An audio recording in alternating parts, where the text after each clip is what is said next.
Oh, yeah. Okay, so muscles of the shoulder and upper limb. So I think today we will just carry on with the muscles on our body, especially on the upper limb, because we talk about muscles of the face, muscles of the neck, and we talk something about muscles of the shoulder. So we gradually move on down to our arm, forearm, and the hands. Yeah. So that's the plan. So once we have done this lecture, we have done quite a lot of muscles on the upper part of the body, and then we gradually move on to muscles of the abdomen and muscles of the pelvis and lower limb. So, hey, I want you to have a little look and think about that. When you are 20, you care what everyone thinks of you. When you get 40, you stop thinking about that. And when you get 60, you know that no one really cares you. And I think when you get 80, you don't even know those people around you because we got demented. Hey, so have a look, have a think. Winston Churchill, I hope you all know Winston Churchill. He's the British Prime Minister during the Second World War. Okay, let's start with the regions. So we will talk about the shoulder. We talk about the upper limb, and we get a different lecture for the lower limb. Lower limb means muscles of the buttock, muscles of the thigh, and muscles of the leg and foot and ankle. And when we talk about muscles, I want you to remember a few little things here. Prime mover, agonist, synergist, and antagonist. So like everything in life, we always have for and against, like Republican and Democratic, communist and capitalist. So these sort of opposition, I think it works well, like just try to balance each other. The same thing, like in our muscles, we do have that. So what do we mean by prime mover?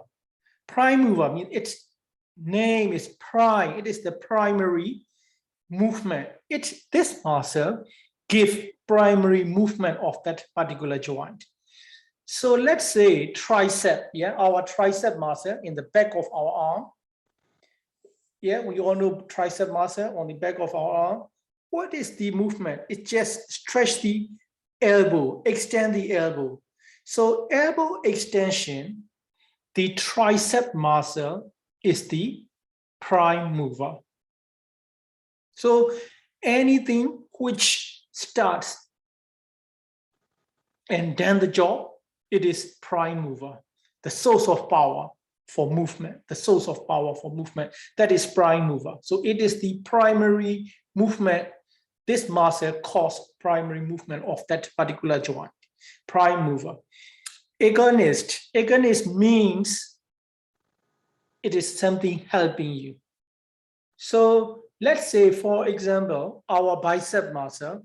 So bicep muscle flex the elbow, but it is not just the bicep muscle, it is the brachialis muscle as well. We talk about the brachialis, start from the mid arm, go beyond the elbow. So the flexion of our elbow joint is done by the bicep muscle, yes, and it is also done by the brachialis muscle. So biceps give you about 40% or might be 50%.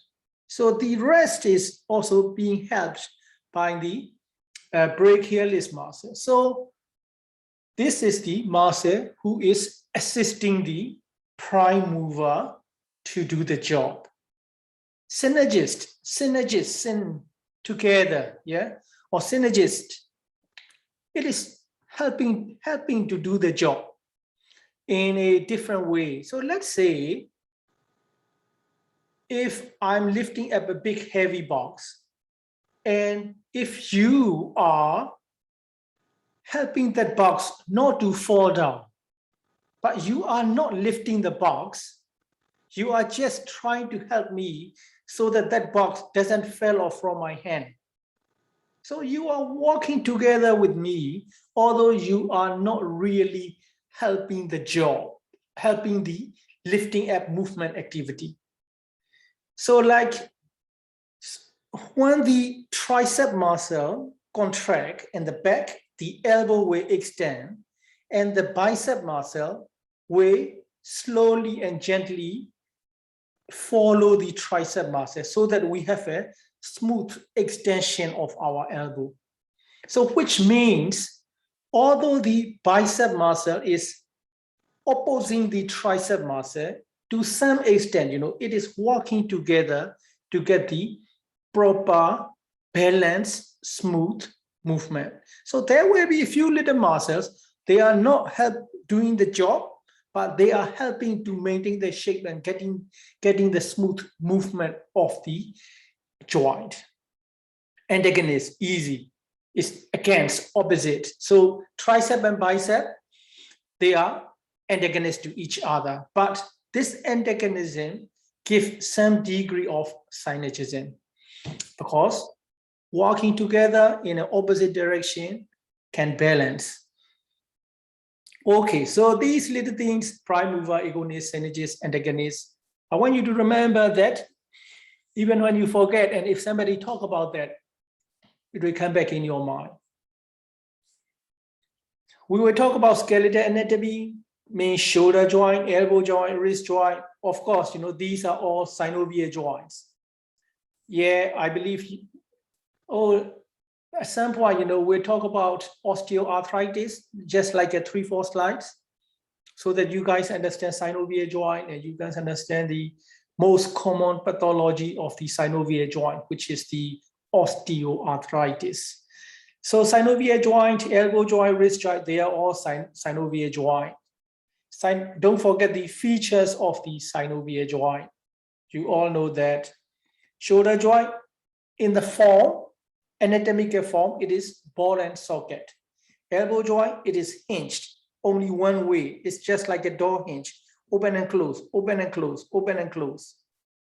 Radiocarpal joint is condyloid joint. Condyloid joint is similar to like a ball and socket, but it is not really it is a very shallow ball and socket like, if I'm not sure whether if I can say that, but that's the way I try to remember it.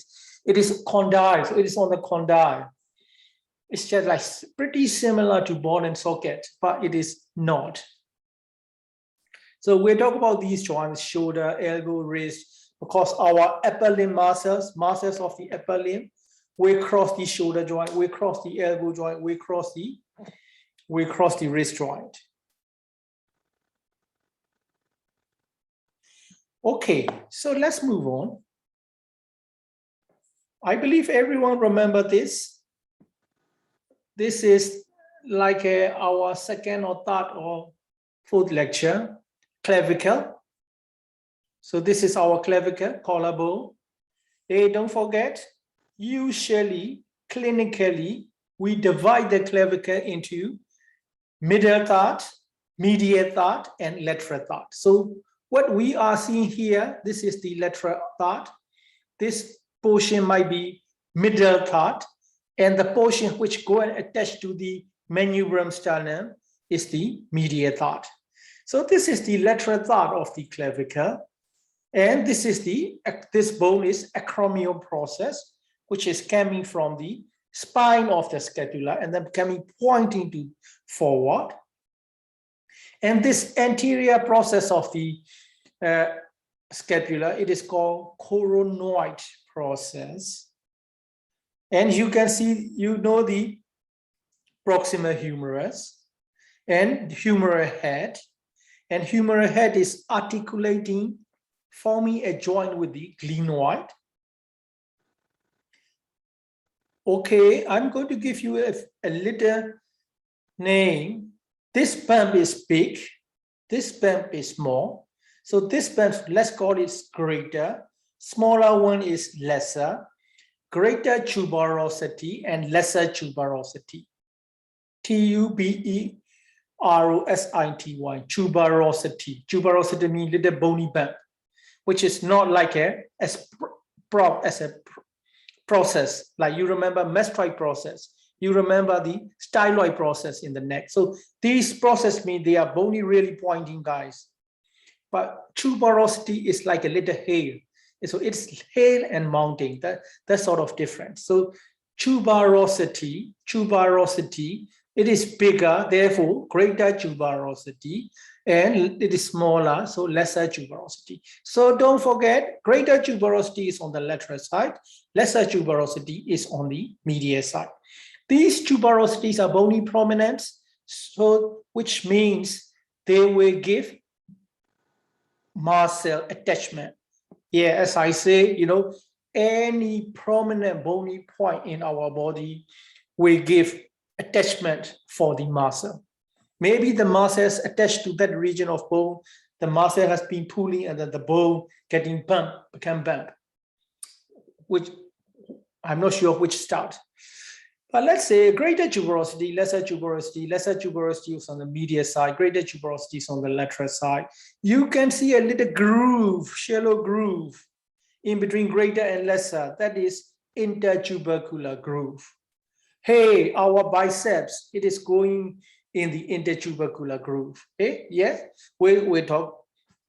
So clavicle, acromion, coracoid process, proximal humerus, the humeral head, then glenoid from the scapula. You can see the scapula, which is at the back. And you can now see greater and lesser tuberosity and in between intertubercular groove.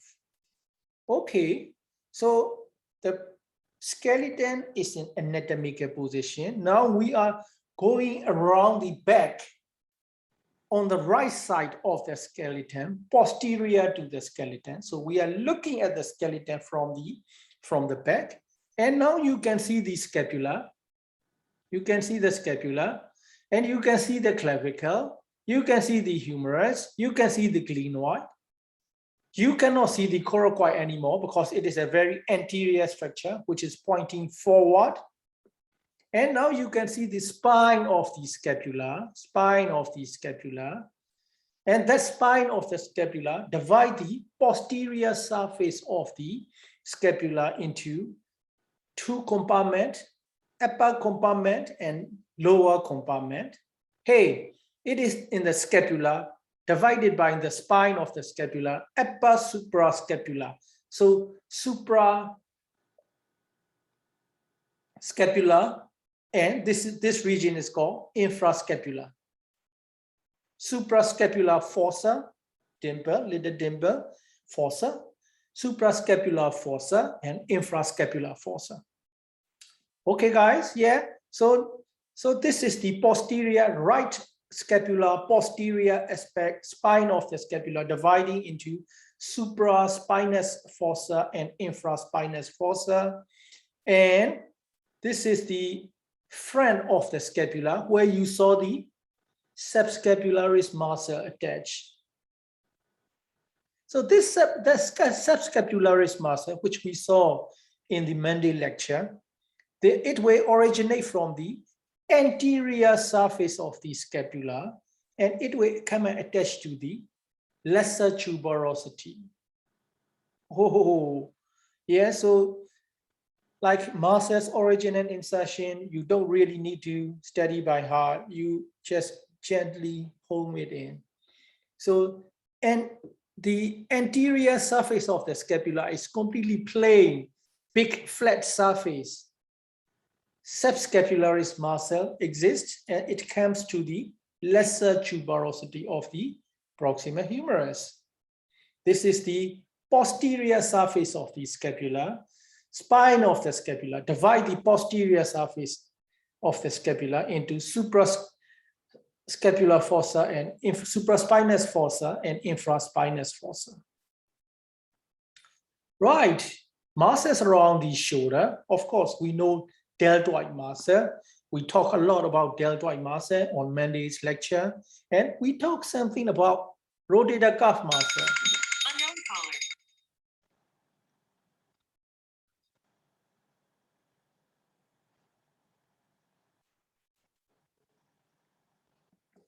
Okay, so rotator cuff muscle. What are the rotator cuff muscle? Why are they important?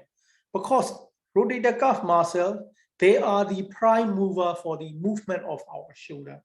Of course, deltoid, big muscle around the shoulder, it is going to help these rotator cuff muscle, but it is just a synergist. It is just a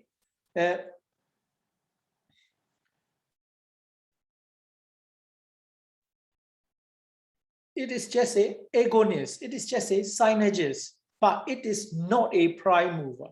So yeah, so now this rotator cuff muscles, which will move the shoulder joint as a prime mover of the shoulder joint. These are the rotator cuff muscle.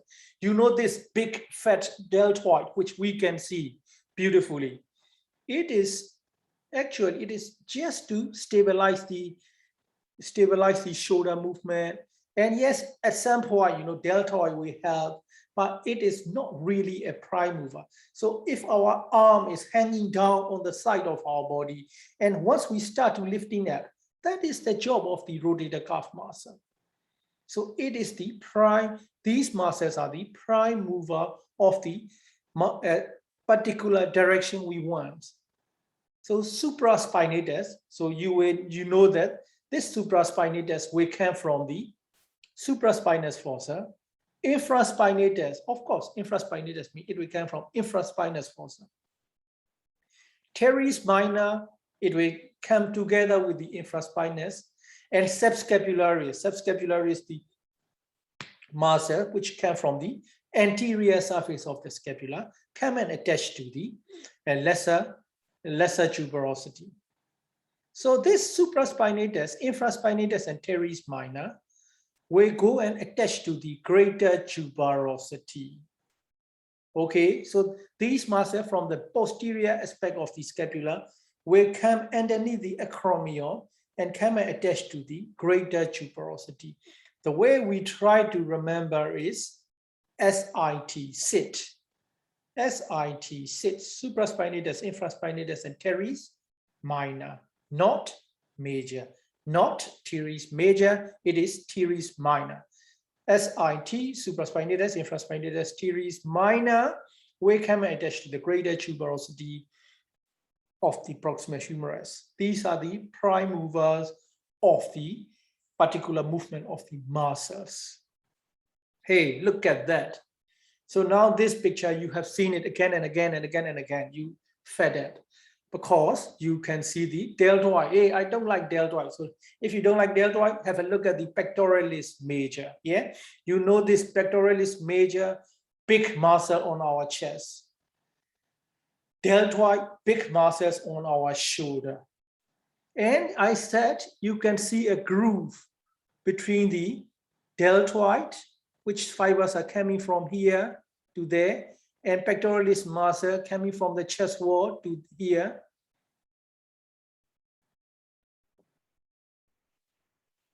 Look at that direction of the muscle fibers. It is beautifully drawn. The pectoralis major, we know it is coming from the chest wall. So from the ribs, from the sternum, from the clavicle.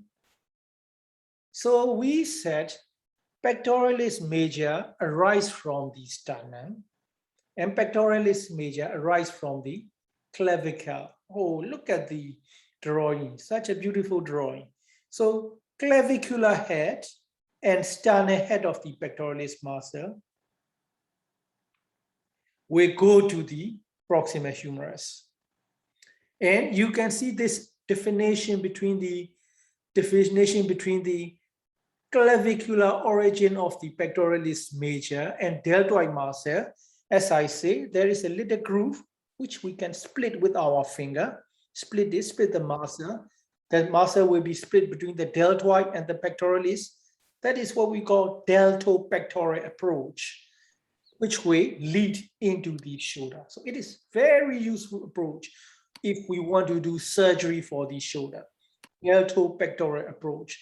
The deltoid, push it away to the left side, pectoralis major, push it away to the inside.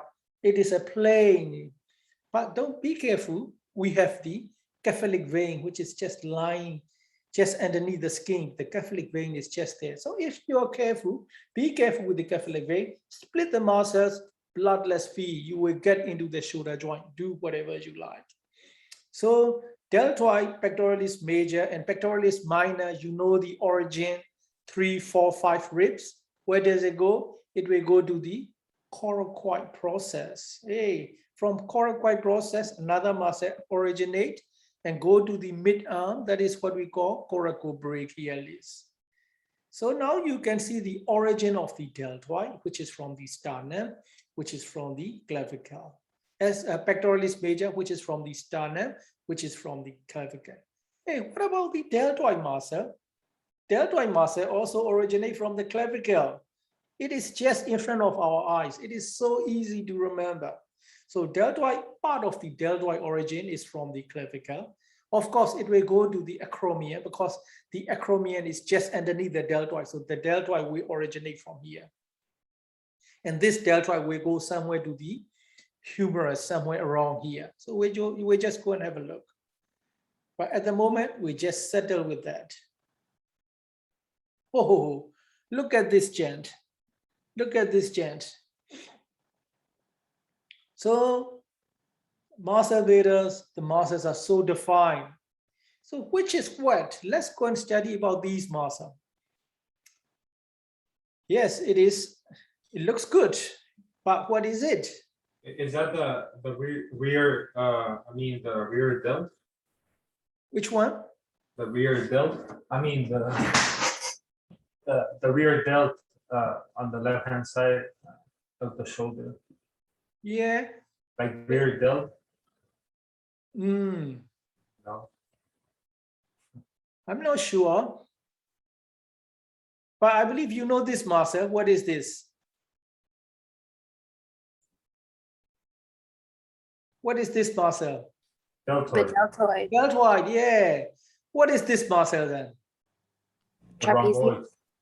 Trapezius, yeah. Wait, what is this muscle could be? Just on the back of the scapula, upper portion. Supraspinatus. Yeah, supraspinatus. I think so, you know. So if this is supraspinatus, what is this?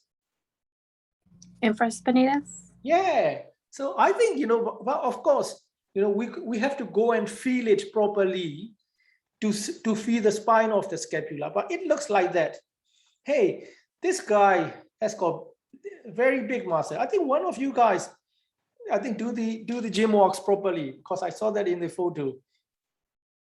And the very well defined between this muscle and that muscle. So what is this muscle could be? Triceps. Triceps. How about this then? Bicep. Yeah, so it is just in front. So big biceps. So it is such a beautiful body. But Professor, isn't there like 3 heads, like 3 heads of triceps? Like, yeah, tricep has 3 heads. Bicep, yeah, and then the shoulders have like 3 different heads as well. So bicep has 2 heads. So it origin from the glenoid, you know, upper portion of the glenoid, and another one is coming from the coracoid. Oh, okay. Yeah, so from coracoid. Yeah, because you mentioned there's 3, so like the pegs is like the upper, middle, and lower. So everything makes sense in 3s. Like the body is made in 3s and a lot of different things, so it makes a lot of sense. And you just have to do 3. 3, yeah, 3. You know, yeah, bicep is only 2. Tricep will be 3, and yeah, chest wall muscles 3. Okay, let's keep looking at this guy. He's such a well-defined guy. Okay, so this is what you saw. Yeah, look at that. Deltoid. Deltoid is big muscle. So we saw that this big deltoid, yeah, this big deltoid is originating from the anterior clavicle. Look at the deltoid. It is starting from the clavicle already. and it is just going around your shoulder, and it is now even going to the back of the body or attaching to the spine of the scapula, guys. It is such an extensive muscle. It is such an extensive muscle here in the back spine of the scapula. In the front, it is in the clavicle. So on the side, it will attach to the acromion and that sort of stuff. And it will go and attach to the lateral aspect of the humerus. That is what we call deltoid tubercle. So tubercle means little bony prominence. So this deltoid is attaching close to the proximal humerus, like close to the junction between the upper 1/3 and middle 1/3 of the humerus. That is the attachment of the deltoid. But if we remove the deltoid and trapezius, this is what we saw. Supraspinatus, infraspinatus, teres minor. Look at the infraspinatus. And this is the spine of the scapula. Infraspinatus and teres minor, not a big thing. Teres major, it is bigger than teres minor, but it is not included in the rotator cuff. Yeah, so rotator cuff, only 4 muscles, guys. Teres major is out of rotator cuff. Hey, so if we are pulling the scapula from these supraspinatus, teres minor, and teres major, pulling the spine to the opposite side, outside. So we need to pull the spine of the scapula into inside. So just to make the spine or scapula in a normal position like that. If one is pulling outside, if these muscles are pulling, and if we do not have any pulling back, the spine, the scapula will be moving to the humerus. We can't do that. So we use some muscle here, rhomboid. Why do we call rhomboid? It's shaped like a rhombus. Yeah, that's what I think. I think that is good. So it's a rhomboid shaped muscle. Hey, rhomboid. So the name is so simple. And it is pulling the scapula inwards close to the spine, and these muscles pulling the scapula outwards. So because of one is pulling one side, another one is pulling opposite side, then our scapula is in this position. Hey, if there is any imbalance, so let's say if our rhomboid muscles are not working properly, the scapula will be pulled and you will see winging of the scapula. Boom. So if you look at a few people, one is normal, the one side of the scapula is like that, off like that. So rhomboid is pulling one direction, supraspinatus, infraspinatus, teres minor, teres major pulling other direction.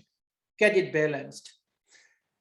And look at this muscle, rhomboid minor and rhomboid major, and this is the levator scapulae. It will elevate the scapula, yeah, levator scapulae, of course, pulling the scapula up towards the neck as well. Don't forget latissimus dorsi, big muscle here. We have been talking about latissimus dorsi again and again. Right, so that is what we saw. So let's say this is trapezius. We know that this is deltoid. We know that this is bicep. We know that tricep. We know that might be supraspinatus or might be is it like underneath supraspinatus? Is it underneath the big deltoid? Is it part of the deltoid? Not sure. This might be infraspinatus, teres minor, supraspinatus, or is it? Yeah. So we will have to feel it. And look at the deltoid here, guys. This is a big fat deltoid coming from the anterior, attaching the scapula. It is attaching the acromion on the side of the scapula, and it is still coming to the back here, guys. And as we saw, it is attaching the spine of the scapula even. Such an extensive muscle from the front to the back. So therefore, if we look at that carefully, we divide the deltoid into anterior deltoid, middle deltoid, and posterior deltoid. So deltoid, deltoid, deltoid. We talk a lot about deltoid muscle. We can even divide into anterior deltoid, middle deltoid, and posterior deltoid. Why does this knowledge help? Because this anterior deltoid will help you to do this, pulling the muscle forward. Lateral deltoid will help you to do that up and down on the side. Posterior deltoid will help you to push backwards. So yes, it is such a big expanded muscle going from the front to the back, big deltoid. Okay, so if we are in the lab and this is what you are going to see.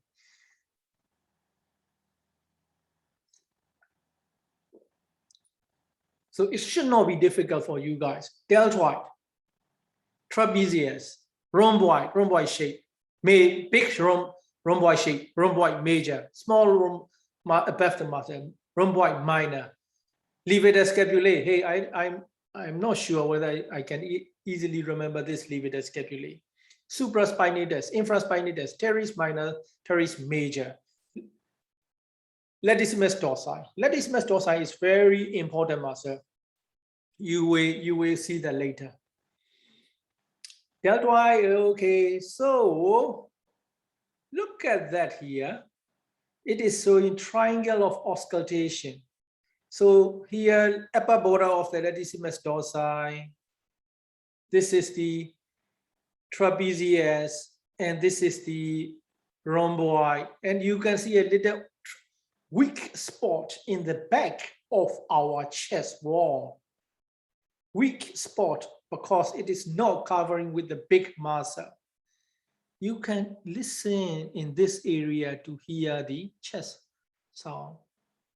I'm not sure how useful it is. People use a lot of stethoscope. At least, impressive. Right, let's move on. Look at that. You see a lovely guy. He looks fun, yeah? He's having fun showing off his muscle. What I want to show you is this muscle. What is this muscle? Trapezius. Trapezius, yeah. And you can see big deltoid here. What is this? Anterior. Anterior deltoid. What is this? This is the middle deltoid, isn't it? Anterior, middle, and this Middle, might be posterior deltoid. Posterior deltoid.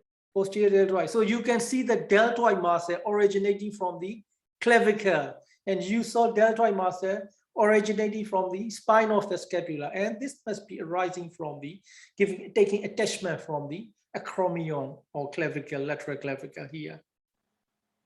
Such a beautiful body. And what is this muscle could be?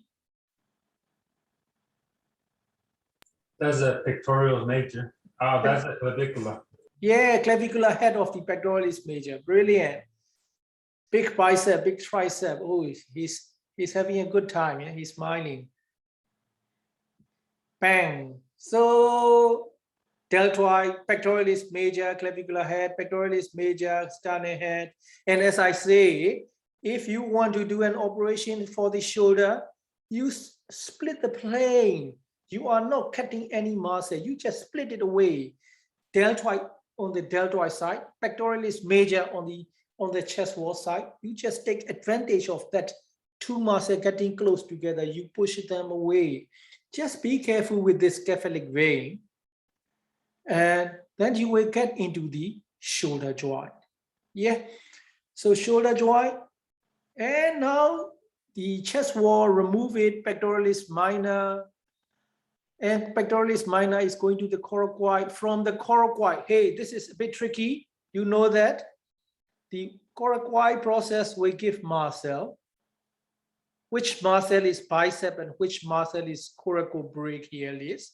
Of course, coracobrachialis, it is arising from the coracoid process. Brachialis to the arm, coracobrachialis. It is more medial and deeper. And look at the biceps. Biceps is here.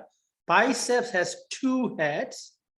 One head is long and slim tendon going to the upper border of the glenoid, and another head is going to the coracoid process. So let's say in the exam, in the lab, in the lab exam, the question is, what is this muscle?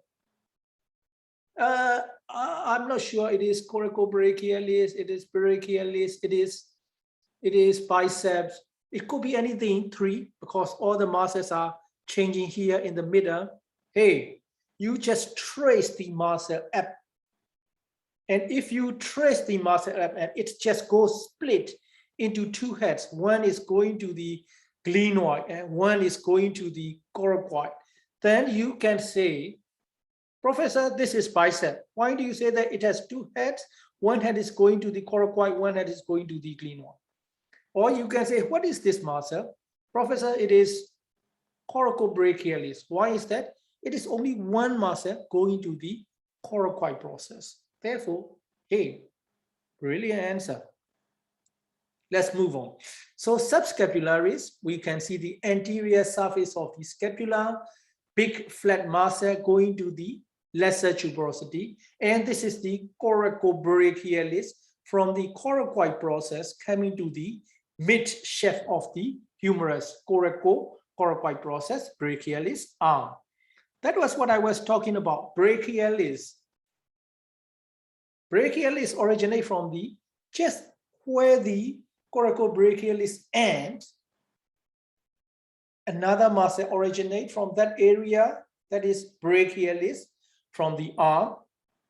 Brachialis cross the elbow joint and go and attach to the proximal ulna. So brachialis, it is deeper. If you want to see the brachialis, we have to remove the bicep. So bicep is gone already. So we cannot feel the brachialis here. We can only feel the bicep because bicep is covering in front of the brachialis. And of course, it is crossing the elbow joint. So it will flex the elbow. So which is the prime mover of the elbow flexion? Is it biceps or is it brachialis? I might prefer to say it is brachialis because brachialis is only crossing the elbow joint. Yeah, it is just in front of the humerus, cross the elbow joint and just do this job. That is the brachialis. Biceps is coming from above the shoulder joint and crossing the elbow. So bicep is acting on the shoulder as well as the elbow. That's why, you know, if we damage the biceps, we can stay flex it. Of course, the power becomes less, but it is not much of a power. So it might be about 40%, 50%, we lost the flexion. So that's why elderly patient, you know, if they have torn biceps tendon, we don't repair it. We don't repair it in elderly patient because the tendon quality is poor, they are degenerative. Even if we go and stitch it, it will torn again. And we can stay flex the elbow because we still have the brachialis. Therefore, you know, elderly patient bicep tendon tear, don't worry, leave it. You know, elderly mean, I'm not sure what to say elderly, but might be like 70, 80. These days, you know, 60 years old is not an elderly.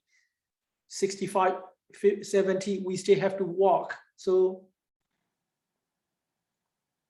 this is the coracobrachialis and brachialis and subscapularis. Okay, so deltoid origin, where is a lateral third of the clavicle, acromion, a spine of the scapula, deltoid tuberosity of the humerus. It is easy. If you want to take one message, take this axillary nerve of deltoid. Yeah, so deltoid axillary nerve. Axillary nerve damage, it is deltoid, the big deltoid will gradually shrink away. Okay, so this is the plain radiograph. This is the clavicle, which is marked with C. This is the acromion, which is marked with A. This is the coracoid process. You saw the coracoid process. Coracoid process just pointing in the front of the shoulder. C marked with C, and this is the glenoid. Yeah, this is the glenoid. And you can see the proximal humerus, which is fractured. That's broken part is greater tuberosity fracture. Yeah, so this fracture extends and the whole head of the humeral head is falling down. But what I want to see is look at the glenoid. This is glenoid, it's like a pear-shaped saucer, pear-shaped saucer. And this is supraglenoid tubercle. So this is where it is, the bicep muscle attached, originate. So biceps originate from supraglenoid tubercle. That is the long head of bicep. Why do we say long head? Because it has a long tendon. And the another head of bicep is from the coracoid process. Coracoid and glenoid, and it will bicep will go down. And what am I showing here? This is the deltoid tuberosity. Deltoid tuberosity. So you might see like, hey, this bone cortex is different from other. Here, look at that. This bone cortex thickness is here, and this bone cortex is a little bit awkward here. What is wrong? No, nothing wrong, because this area is bump of bone because the big deltoid muscle come and attach to this region. I hope everyone understands this X-ray. Bang. So SIT as sits, supraspinatus, infraspinatus, teres minor, and subscapularis. Yeah, supraspinatus. And SIT is going to the greater tuberosity, and subscapularis is going to the lesser tuberosity. And you can see the origin and insertion. Subscapularis on the subscapular fossa of the scapula, going to the lesser tuberosity. Supraspinatus is supraspinatus fossa, infraspinatus fossa, teres minor, or other scapula in the infraspinatus, just below the infraspinatus, going to the greater tuberosity. Life is so easy, guys. And the nerve supply is subscapularis, subscapular nerve. Oh, it is so easy. Supraspinatus, suprascapular nerve. Is it difficult, Michelle? I'm sorry. Eh? I missed your question. I'm so sorry. No, is it difficult to remember the name of the nerve for supraspinatus? No. No, yeah, I like the answer. Just say no. No, yeah, supraspinatus nerve and Yeah, supraspinatus. suprascapular That's nerve. easy. So, Okay. yeah, so subscapular is subscapular nerve. Infraspinatus, so the nerve will be suprascapular nerve. Yeah, there is no infrascapular nerve, and therefore we have to say suprascapular nerve. Teres minor, which is part of the is axillary nerve. Axillary nerve is also for the big fat deltoid. So big fat deltoid is going to the axillary, coming from the axillary, and teres minor. Okay. Don't worry about that. Let's forget about it. We all forget about that in a few hours. So let's move on. You can see everything now. Coracobrachialis, you know that coracoid process, medial surface of the humerus, musculocutaneous nerve. We come to the nerve later. Now I believe everyone knows this picture, and it's becoming simple and simple and simple. Hey, look at that, supraspinatus, infraspinatus, teres minor, and teres major, and latissimus dorsi. Now, what we want to look at is tricep muscle. As we say, tricep, 3 heads. Tricep, 3 heads. Look at the one head here. Where is it? This one is going to the glenoid, because upper portion of the glenoid is the origin for the bicep.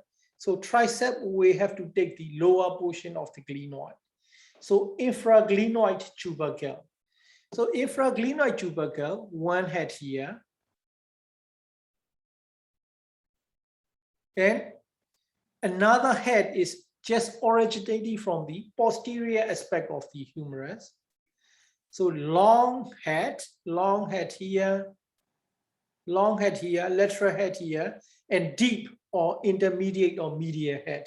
We see that. Teres major, forget about teres major. Oh, I didn't put that. Okay, let's move on. So tricep, we talk about that later. And now we look at the upper limb with the associated artery. So we know this subclavian artery coming underneath the clavicle. Continue in the axilla. So you will be able to feel your artery pulsation in the axilla. And then continue in our arm as a brachial artery. And cross the elbow. Once it crosses the elbow, it divides onto the radial side as radial artery, and it goes on the lateral radial ulnar side as ulnar artery. So because we know the bone radius and ulnar in our forearm, so this is radial artery, ulnar artery. So this arterial system, I believe you know that, it originates from the subclavian artery. Yeah. Hey, look at the biceps. Biceps, long head and short head. Short head is originating from the coracoid process. Long head is originating from the glenoid upper portion. So supraglenoid tubercle. Inferior portion of the glenoid will give attachment for the tricep muscle. We'll see that later. And it will go across the elbow and go and attach to the radius, radial tuberosity. And the coracobrachialis muscle, coracobrachialis and brachialis. And let's say if I make a cross section in this region, yeah, on the right arm, just distal to the insertion of the coracobrachialis. So now I am doing a cross section. Hey, look at the biceps will be in the anterior. Tricep will be in the posterior to the humerus, and we can see the coracobrachialis here. So I'm making cross section somewhere around here. Not here yet, not on the brachialis yet. I'm making a cross section here, and we can see the coracobrachialis slightly on the medial side, just underneath the big bicep muscle. On the posterior aspect of the humerus, we see the tricep muscle. So let's go a little bit more distal. And now we don't see the coracobrachialis anymore. We start seeing the brachialis. And we can still see the big bicep in the front.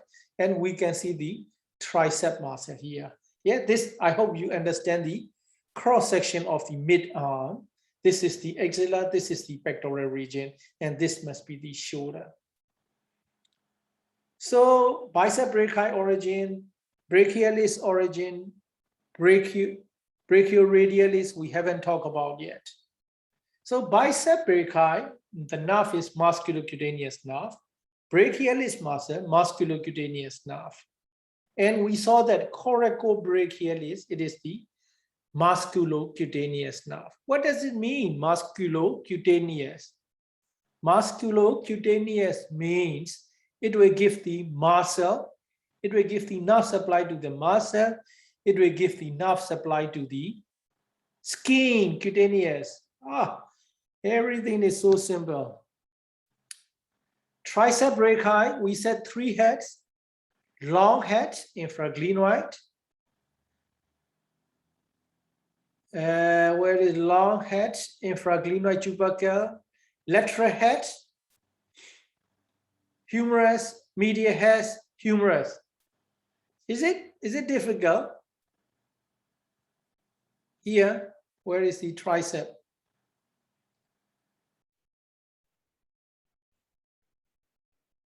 Triceps, this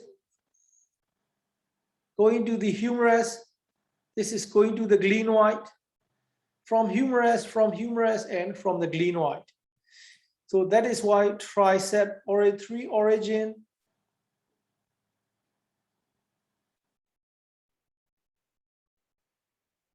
Acroneus, we haven't seen it, we haven't talked about yet.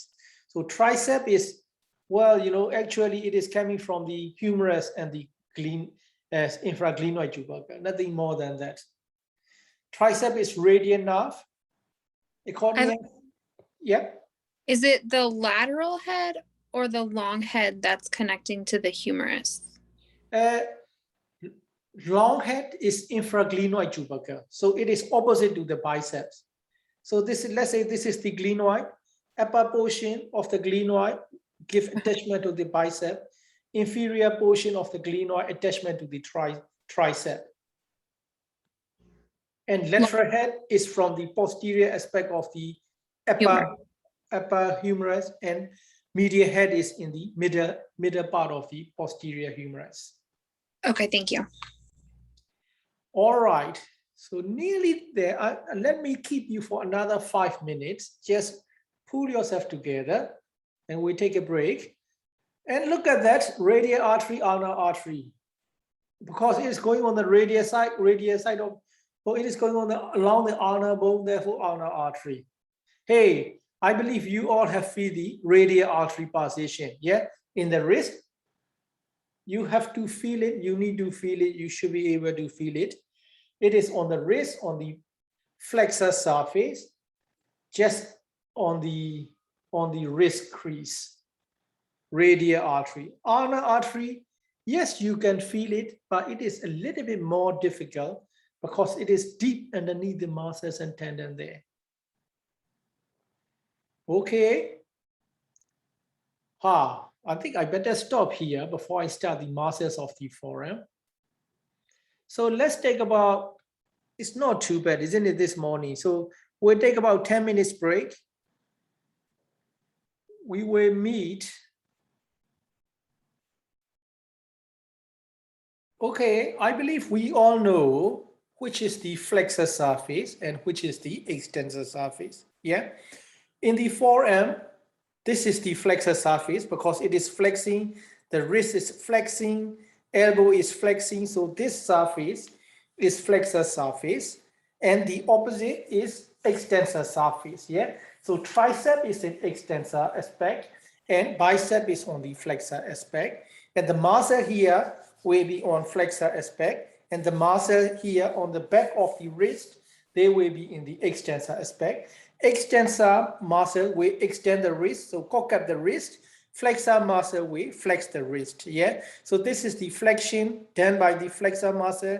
This is the extension, which is done by the extensor muscle, which is on the posterior aspect of the forearm. So the muscles of the forearm. So if you think yourself, hey, how many muscles do I have in my forearm? There are lots and lots and lots. So which is difficult to remember. So if we are having that difficult, because nothing in life is that difficult, you know, it is just we who do not make it simple. So let's keep it simple. How many muscles do we have in our forearm? Okay, let's split it into two ways. So muscles on the flexor surface, flexor compartment muscles, and muscles on the extensor aspect, extensor muscles of the forearm. We will just concentrate on the flexor muscles of the forearm. So muscles on this aspect, yeah, muscle on this aspect, all these muscles on the flexor surface. And even then, we still have quite a lot. Therefore, but the human body is very clever. They arrange in a particular way for us to remember. They arrange for, so the superficial group, so the muscles in the forearm arrange in superficial group and deep grooves. So in the superficial group, we have 5 muscles: pronator teres, flexor carpi radialis, palmaris longus, flexor digitorum superficialis, flexor carpi ulnaris. Difficult names, difficult names, difficult names. Deep groove, like similar difficult names, pronator quadratus, flexor digitorum profundus, flexor pollicis longus. Hey, the head is spinning. I can't cope anymore. No. Yeah. So, hey, in the superficial groove, upper portion close to the skin, superficial groove, we have 5 muscles. In the deeper portion, close to the bone, we have 3 muscles, 5 and 3, 5 and 3, 5 and 3. So pronator teres, pronator means our anatomical position, forearm is in supination. Twisting the arm like that is pronation. Supination, anatomical position, pronation, going to the posterior aspect, moving to anteriorly. Supination, pronation, supination, pronation. From supination to pronation, which muscle is doing the job? Of course, pronator teres. The name is there already for you. Of course, pronator quadratus. Quadratus means it's a quadrant, little quadrant structure muscle around the wrist, which will do the twisted job from superficial to deep. Pronator quadratus. Pronator teres, which is up here, in the superficial groove. Pronator teres and pronator quadratus. Easy. Flexor carpi radialis. What does it mean? Hey, can somebody answer this for me? Flexor carpi radialis. What does it mean? It flexes at the wrist. Yeah, it's simple, isn't it? It's flexor. Carpi means carpal bone. You remember the carpal bone? And wrist radialis means radialis, flexor carpi radialis. If we have flexor carpi radialis, we have radialis being on the radius side. So we have another flexor carpi ulnaris on the ulnar side. Yeah. So one is on the wrist radius side, on the thumb side. Another one is on the little finger pinky side. Flexor carpi radialis and flexor carpi ulnaris. Palmaris longus. Palmaris. Palmaris means palm, going to the palm here. And longest, tendon is very long and thin. Well, it is a decent tendon, you know, which we can take that palmaris longus tendon to do the tendon grafting in another part of the body. And flexor digitorum superficialis. So this name is flexor, flex it will flex it. Digitorum, of course, digits. Hey, this the phalanx, digits here, digits here. It reflects the digits, but it is superficialis, superficial. So because it is in the superficial groove. If we have flexor digitorum superficialis, mean if we will also have flexor digitorum profundus, deep groove. Of course, we have like digitorum in digits, so all 4 fingers. We still have our thumb, so we want to flex our thumb as well. So let's put something, flexor pollicis longus. Now we get everything we want. So that is the flexor group of the muscle of the forearm. The way you try to remember is superficial groove, which is closer to the skin, and deep groove, which is closer to the bone, down underneath the superficial groove. They are like that. This is superficial groove. This is the deep groove.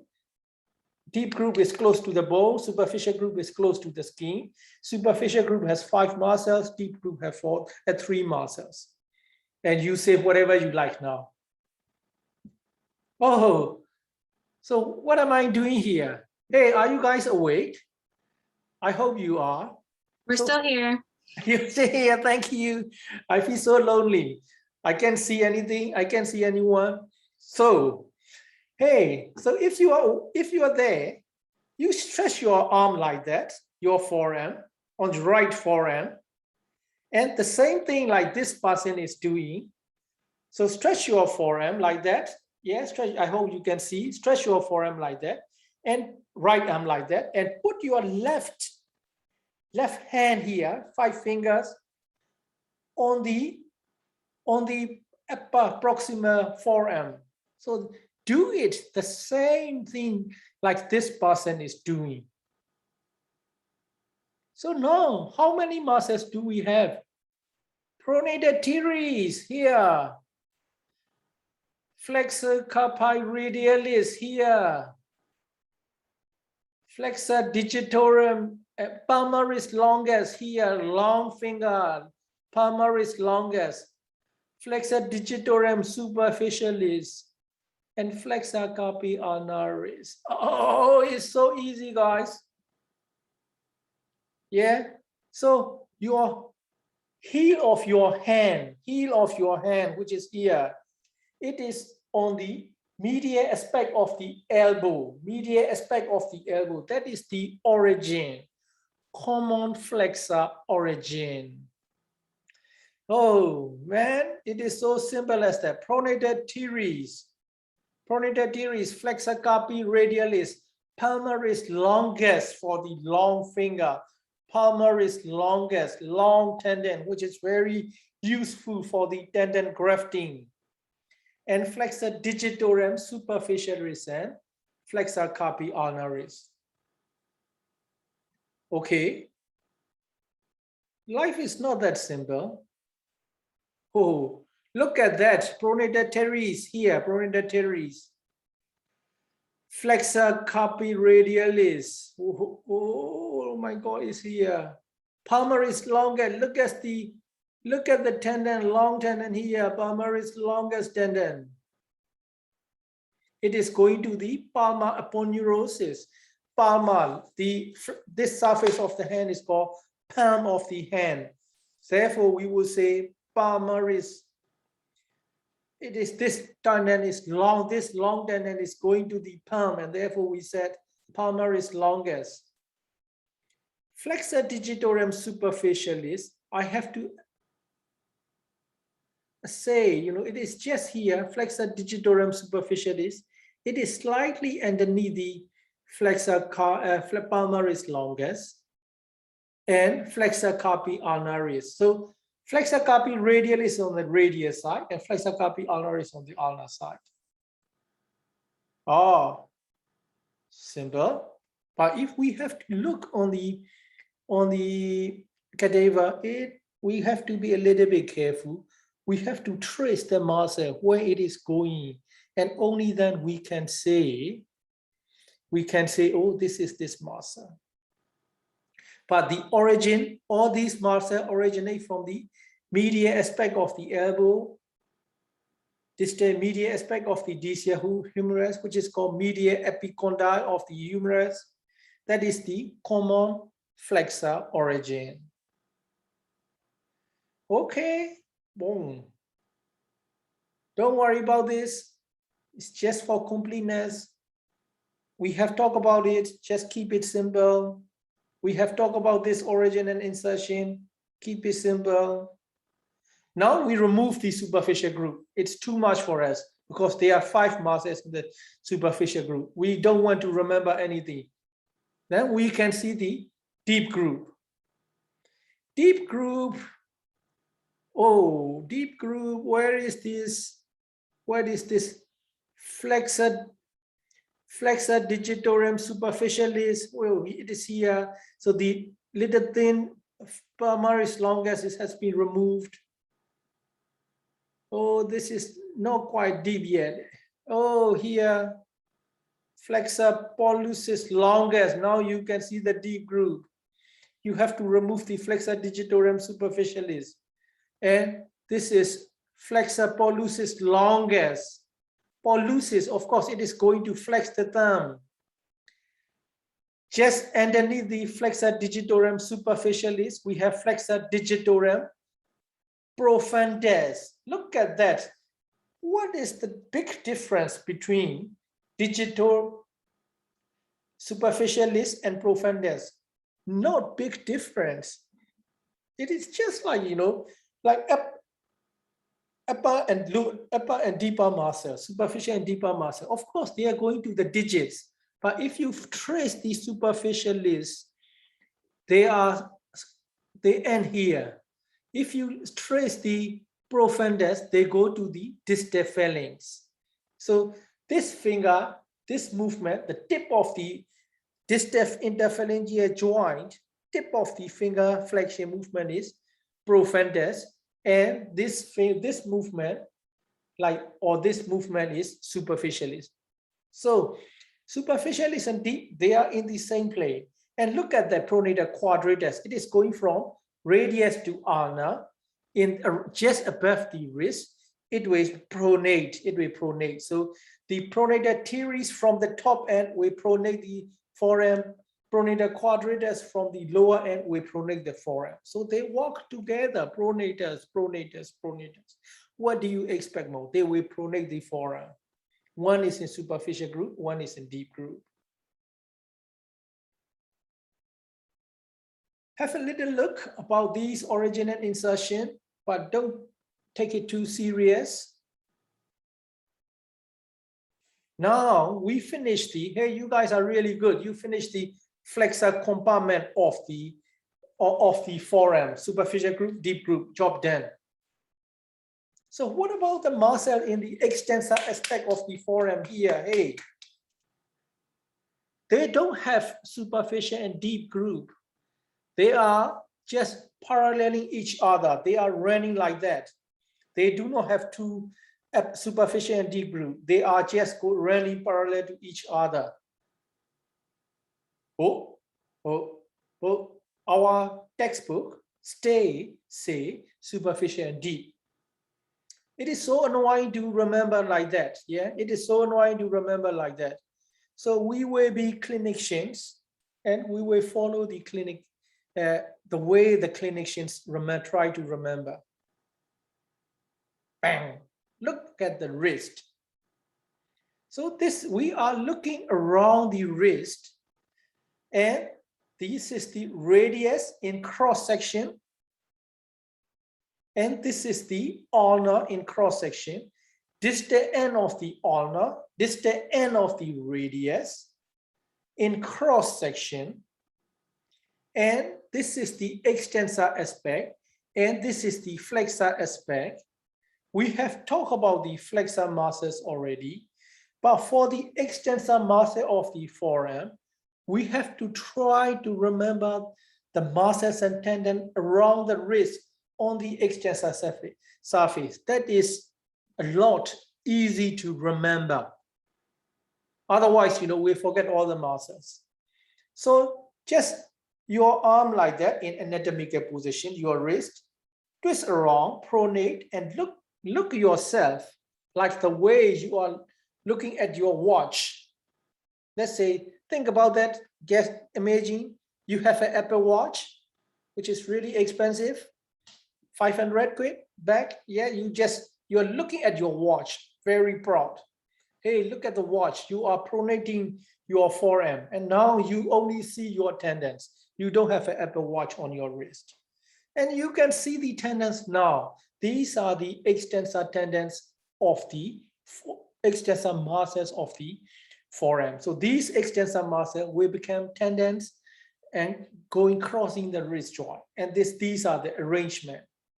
We'll dig into that. Let's dig into that.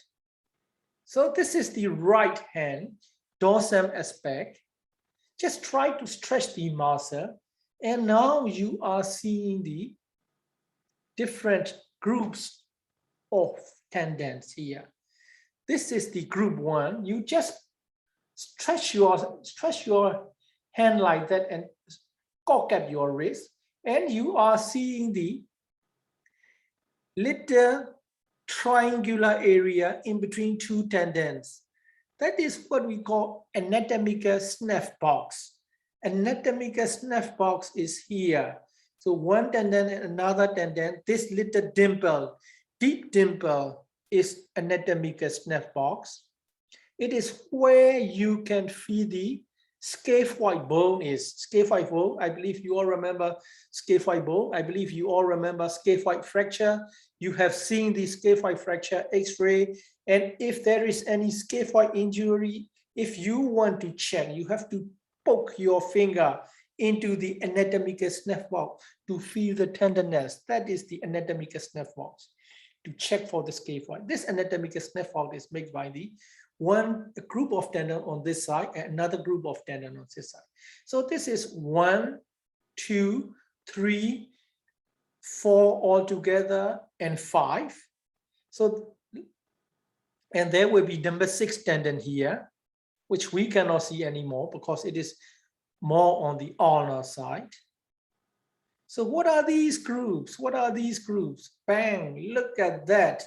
In group 1, extensor pollicis longus and abductor pollicis longus, brevis and longus. Extensor pollicis longus means it extends the pollicis thumb, brevis short muscle, short tendon, abductor, so pull the thumb away from the body.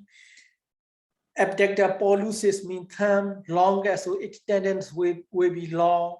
That's in the first compartment, 2 tendons, first compartment. Second compartment is extensor carpi radialis, brevis, and longus. Number 3 is extensor pollicis longus. This is abductor pollicis longus in compartment 1, and this is extensor pollicis longus in compartment 3. Only 1 tendon in compartment 3. Compartment 4 tendon is extensor indicis, 1 tendon extensor indicis, and extensor digitorum communis. If you just stretch your finger like that, you can see multiple tendons here.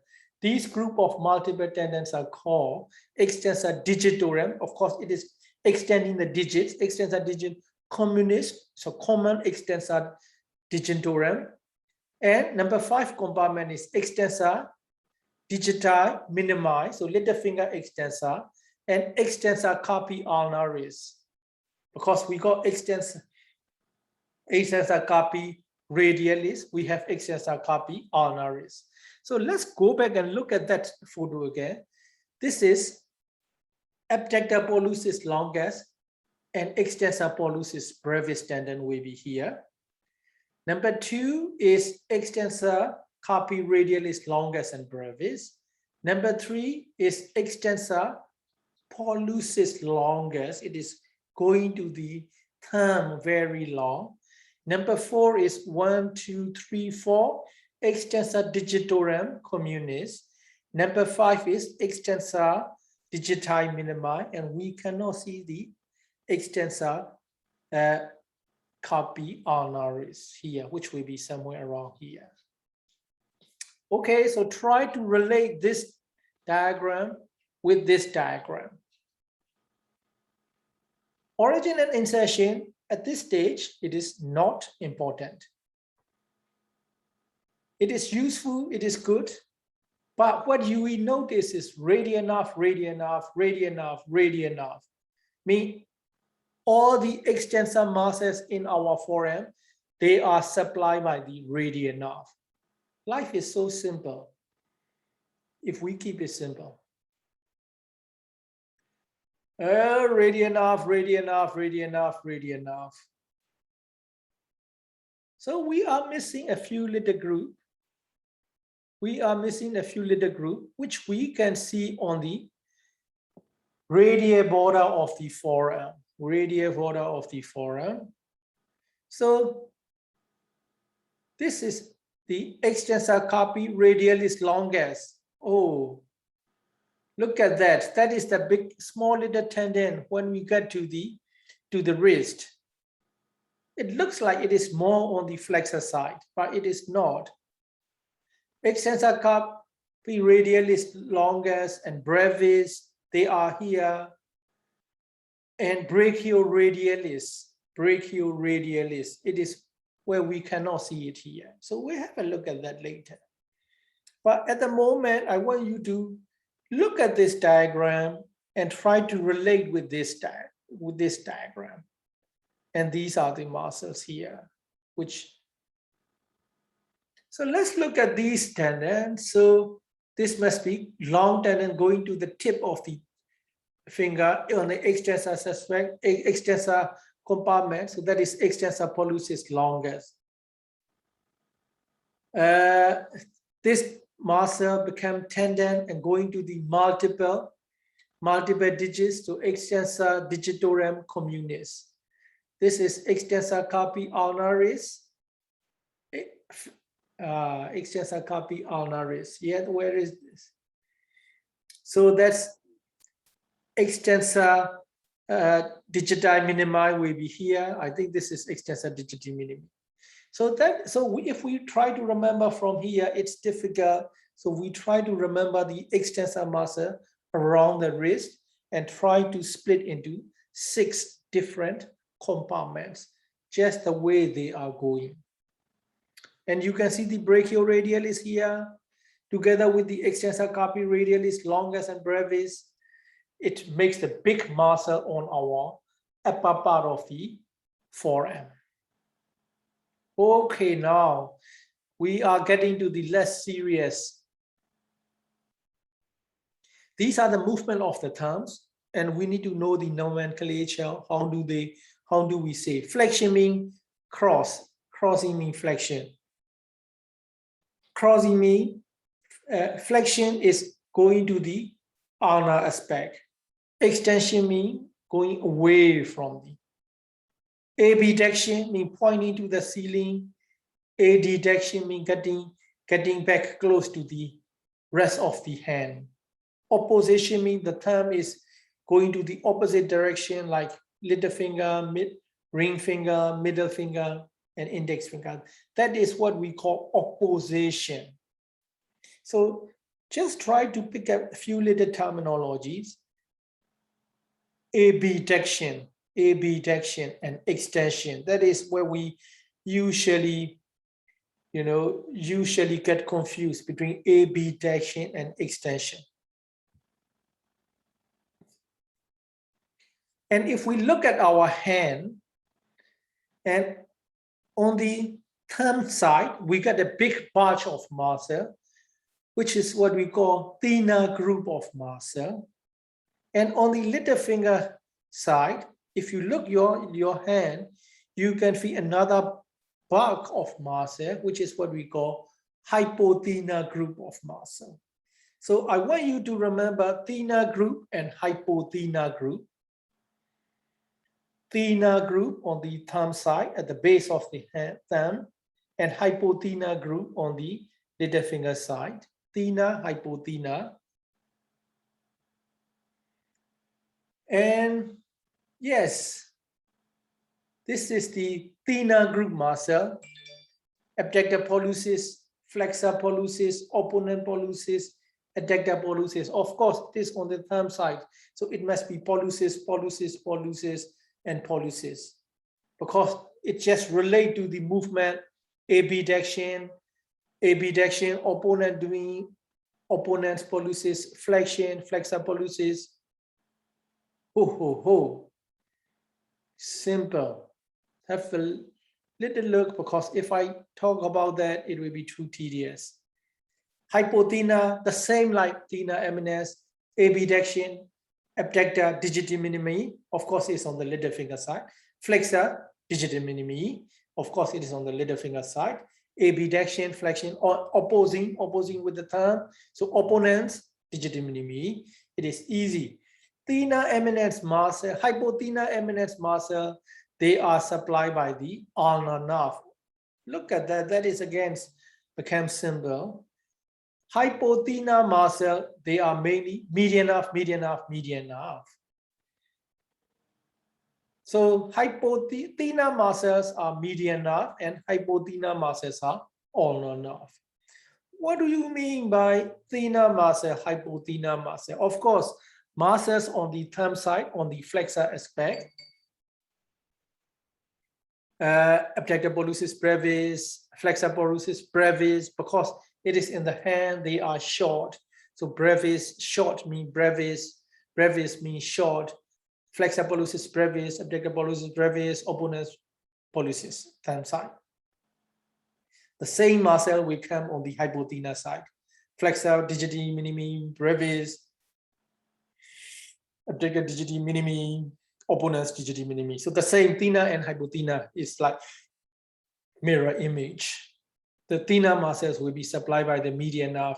Hypothenar muscle will be supplied by the ulnar nerve. Okay, it's nearly done, guys. Only like 3-4 slides to finish the lecture. So if we take the thenar muscles and hypothenar muscles off, we can see small little interossei muscle, interossei muscle in between our metacarpals. Yeah, so these are the phalanx. Finger bones are phalanx, proximal phalanx, middle phalanx, and distal phalanx. But the bones in the hand, they are carpal, metacarpals. So these thenar muscles, interossei muscles, are running in between the metacarpal bones. They have deeper and superficial groove. Superficial groove is palmar side, more close to the palmar side, so palmar interossei, and deeper, closer to the back of the hand is called dorsal interossei. But they are in the palmar aspect. Don't worry about this. This is just for the completeness. I just put it in. And the palmar interossei and dorsal interossei. Palmar interossei closer to the palmar surface. Dorsal interossei closer to the, deeper to the. So I think, I want you to remember interossei muscles exist in between the metacarpal bones, interossei muscle, because they do the job, spreading the finger, closing the finger. That is these are the job of the interossei muscle. And we also have lumbrical muscles. Don't worry about that. Palmar interossei, dorsal interossei. Have a look at their action. Palmar interossei, so close adduction, closing the fingers. Dorsal interossei, abduction. Abduction, adduction. Abduction, adduction. Dorsal interossei, palmar interossei. Dorsal interossei, palmar interossei. So palmar interossei are the muscles which are in between the metacarpal bones. This anatomy is a little bit complex, interossei muscle, because the hand surgeons make a big deal about these muscles. They think they know. Of course, they only know the muscles in the hand. Right, that is the end of the muscles of the shoulder and the upper limb.